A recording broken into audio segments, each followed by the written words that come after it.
Atomic Attraction by Christopher Canwell. Picture a cozy coffee shop, the kind of place you'd walk past without a second thought.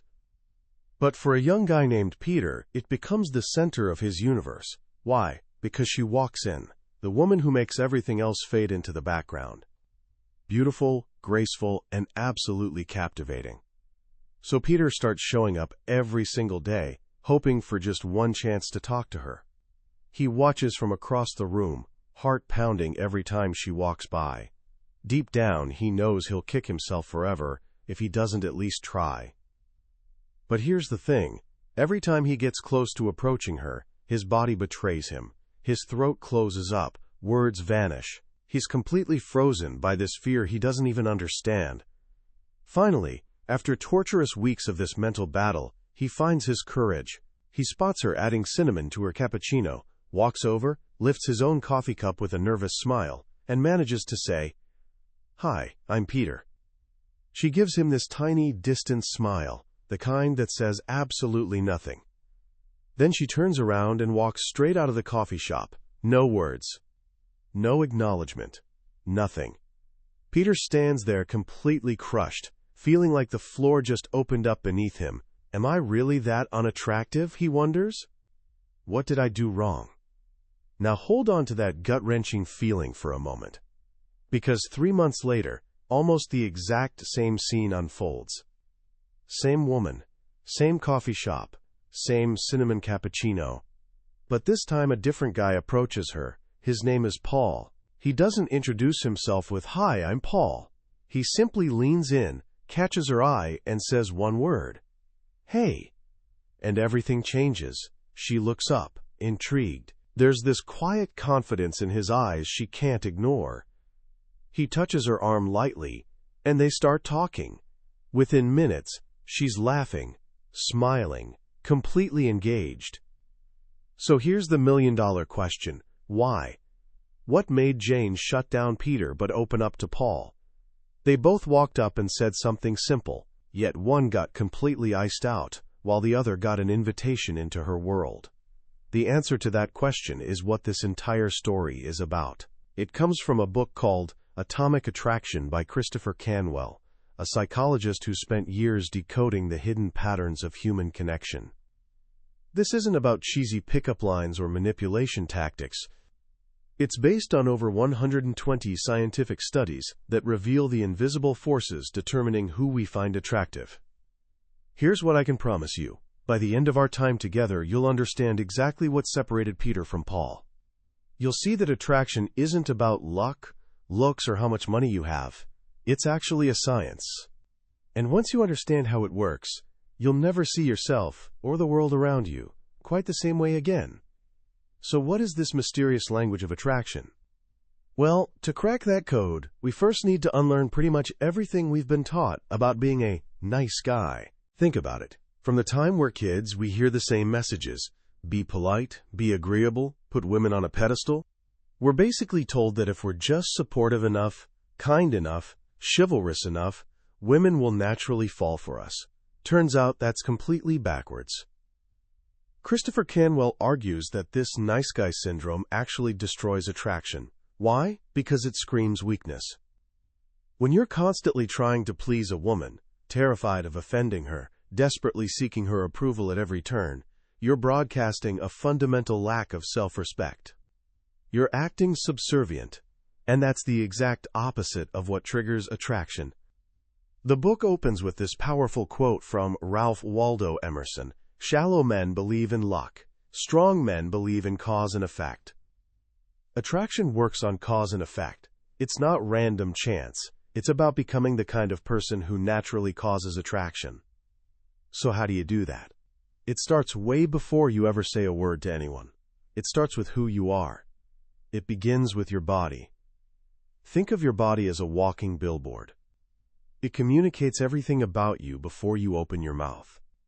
A guy with a strong, fit physique sends a crystal-clear message. I'm disciplined, I'm dedicated, I'm persistent, and I'm mentally tough. You don't build a great body by accident. A UCLA study found that women don't just rate muscular men as more attractive. they're actually more likely to pursue them for relationships. A strong body reflects a strong mind. This message of strength continues with your appearance. While media sometimes pushes softer, more feminine features as the ideal, most women are actually drawn to masculine traits. And this is where the details really matter. Take your hairstyle. Shorter hair projects masculinity. Longer hair might look good, but it often reads as softer and more feminine. Then there's facial hair. A study in the Journal of Evolution and Human Behavior found that heavy stubble, about 10 days growth, is rated as the most attractive. Why? Because it's a direct, honest signal of testosterone. It communicates maturity, masculinity, and dominance. Think of it like a peacock's feathers, but for men. Even hair loss gets reframed as an opportunity. The book points to a fascinating University of Pennsylvania study showing that men with completely shaved heads were rated as more attractive, more masculine, and more dominant than guys with full heads of hair. The man trying to hide his baldness looks insecure. The guy who owns it and shaves his head transforms himself into a symbol of raw confidence. This whole principle of broadcasting strength extends even to smell. There are certain fragrances scientifically proven to stimulate the female brain. A chemical called hedione, found in colognes like Dior's Eau Sauvage and Acqua di Gio, has been proven to activate the area of a woman's brain that releases sex hormones. But there's something even more powerful. Your body produces a pheromone called androstenedione, derived directly from testosterone. Studies show that exposure to this pheromone makes women more attentive, more aroused, and happier. It literally rewires their brain to be more receptive to you. The book provides a straightforward checklist for naturally boosting your testosterone. Get quality sleep, consume zinc and vitamin D, eat healthy fats, reduce alcohol, lift heavy weights with compound movements like squats and deadlifts, and reduce excess body fat. You're literally changing your chemistry to become more attractive. Once you've built this foundation of physical strength, you need to dress it properly. The book is blunt about this. Clothes matter. They signal status and social intelligence. One study showed how dramatically a woman's willingness to engage with a man changed based solely on his clothing. The same guy was shown in low-status clothes versus high-status clothes. The results were dramatic. Women weren't just more attracted to the well-dressed version. They were more willing to consider him for dates, relationships, even marriage. What counts as high-status clothing? It's simpler than you think. A well-fitting suit, a crisp dress shirt, clothes tailored to your body. It shows you understand social norms and respect yourself enough to present your best self to the world. Color matters too. Studies consistently show that red is rated as the most attractive color for men, followed by black. These colors have symbolized power for centuries.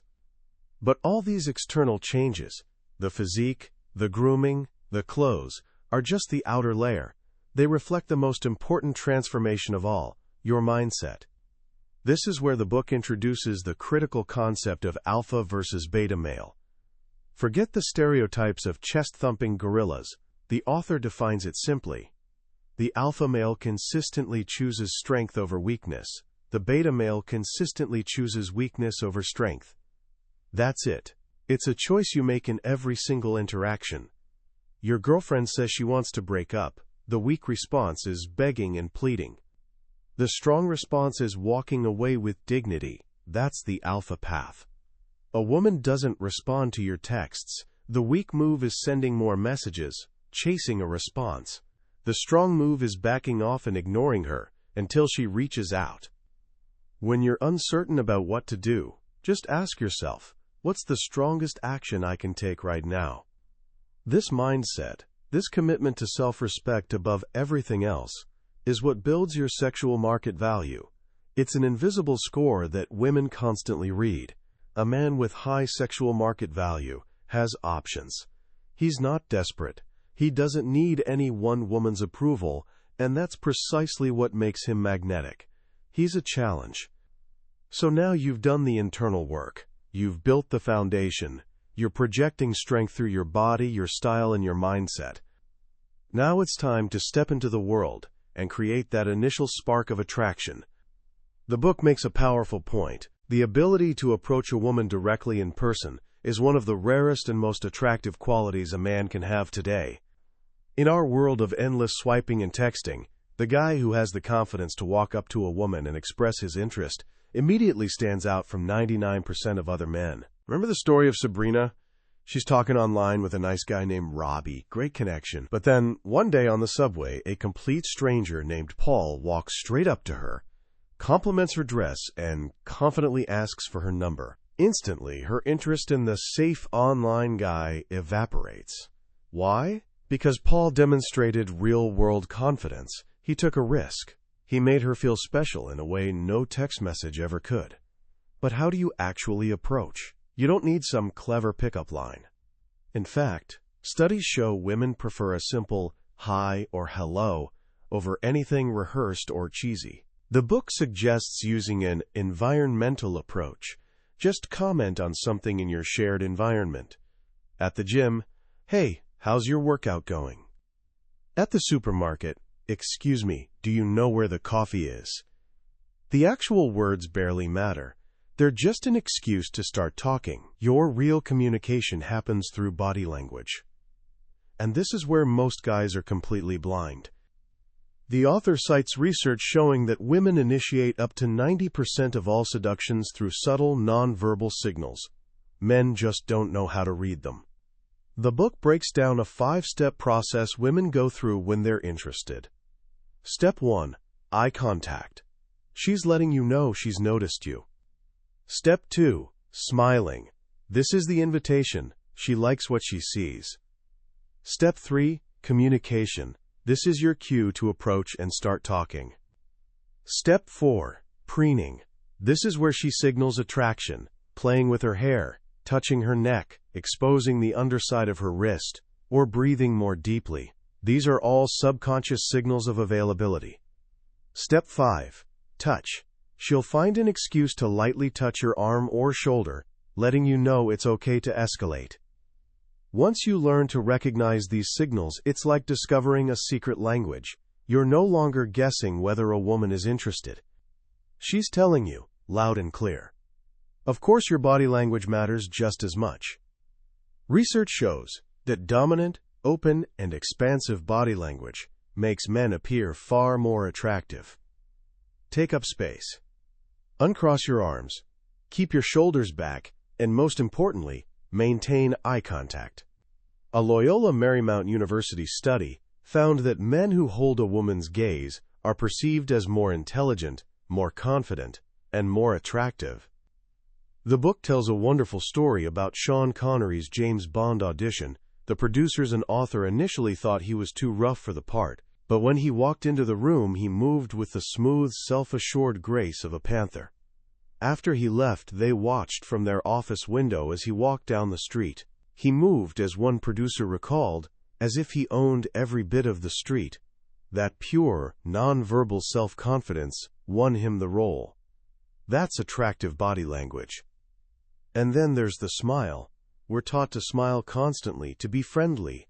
But a fascinating study in the journal Emotion found that women are actually less attracted to men who smile all the time. They rated men with brooding and mysterious expressions as the most sexually attractive. Why? A constant smile can seem weak, like you're trying to win approval. A more neutral, brooding expression communicates masculinity and shows you're not easily manipulated. The book suggests using a subtle, impish smile, just a slight upturn at the corners of your mouth. It signals warmth and approachability without giving away your power. You remain a mystery.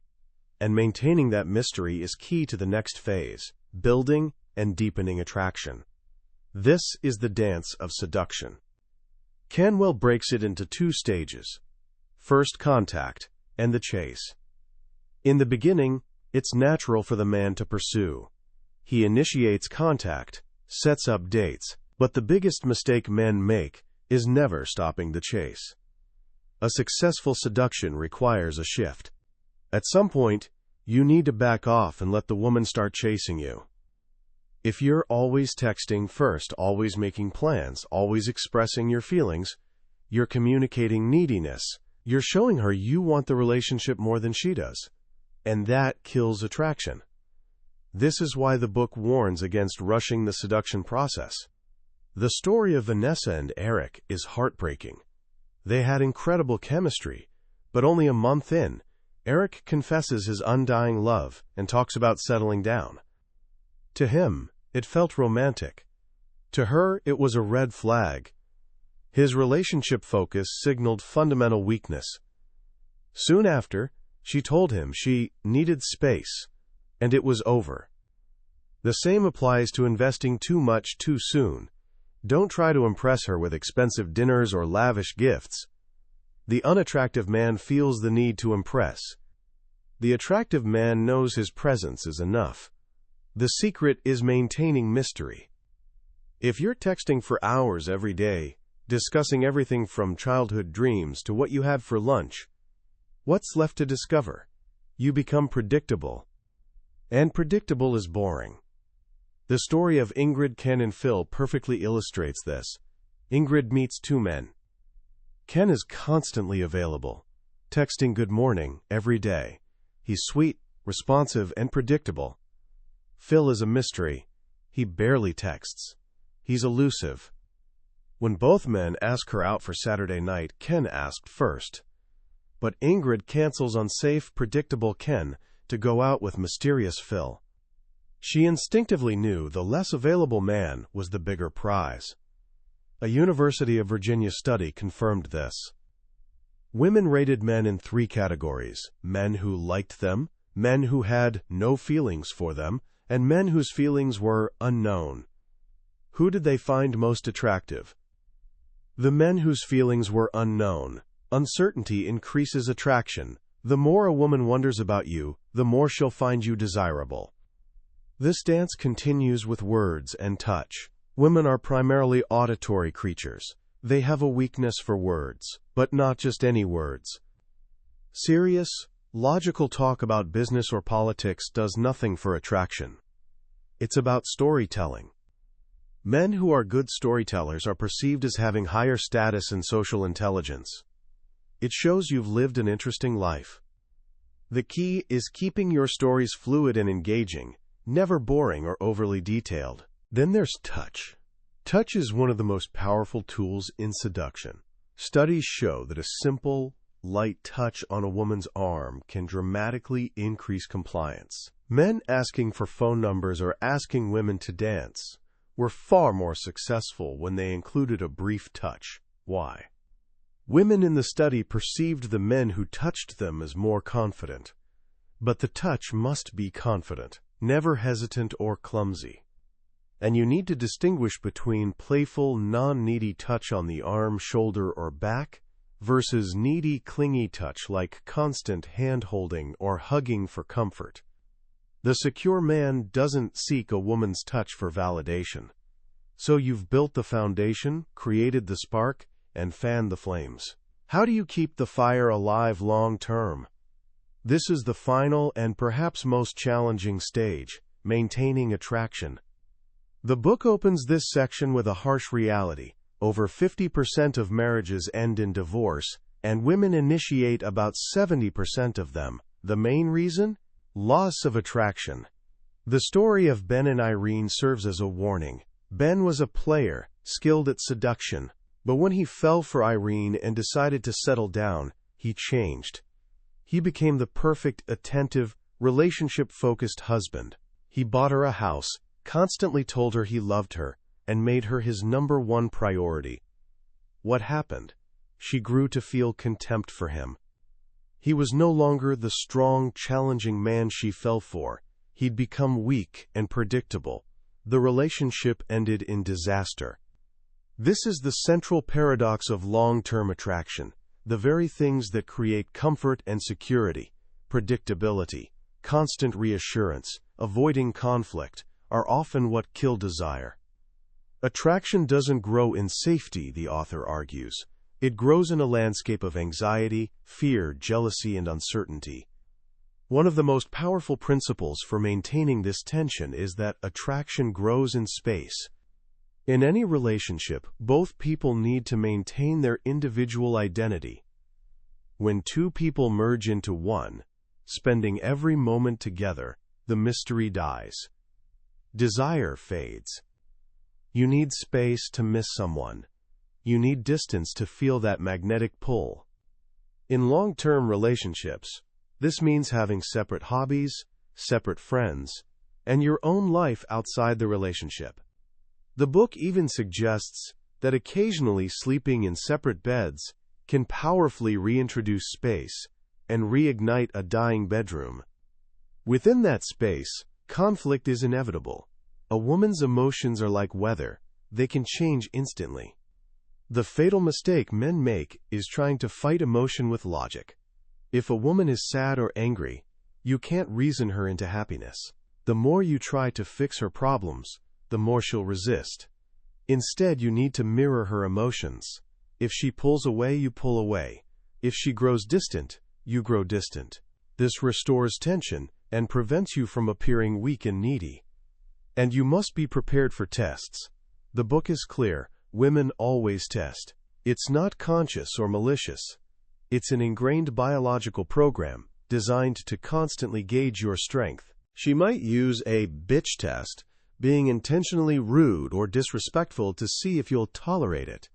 The weak man gets angry or tries to reason with her. The strong man responds with humor or indifference or simply walks away. He doesn't play the game. She might use a jealousy test, casually mentioning another man who showed interest. The weak man becomes insecure and controlling. The strong man is unconcerned.